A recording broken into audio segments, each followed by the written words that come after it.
Mga kanabid nun, permi hinumdumi, konsihal hubayan, kamu higugmaon, mga kaupayan, di kam pababayan,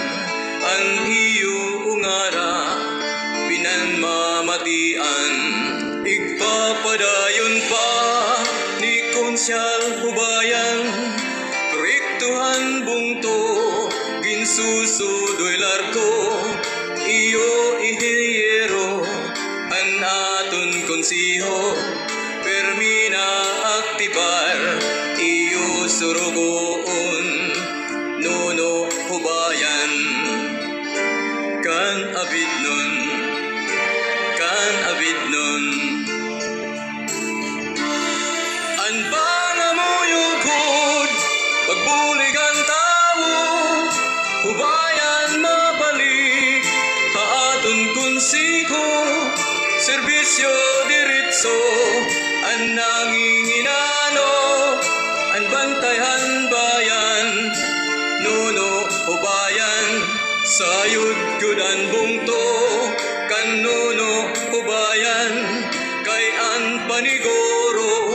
para good aiyo, infrastruktura, paglaom niyo, iniintindingan, inihiling largo, parahan mulupyo, kan abid nun, kan abid nun. Ang pangamuyugod, pagbulig ang tao, hubayan mabalik, haaton konsiho, serbisyo diretso, ang nanginginano, ang bantayan bayan,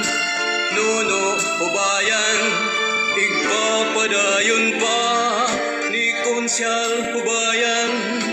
koriktuhan bungto, ginsusudoy larko, iyo ihiyero,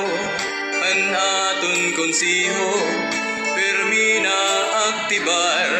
iyo surugoon, nuno hubayan, kan abid nun, kan abid nun. Mga higugmaong ko nga mga kanabid nun, padayon ikonsihal nuno hubayan, mabalik manta akonsiho, nuno hubayan, ang numero 17, ha iyo mga baluta, konsihal nuno hubayan.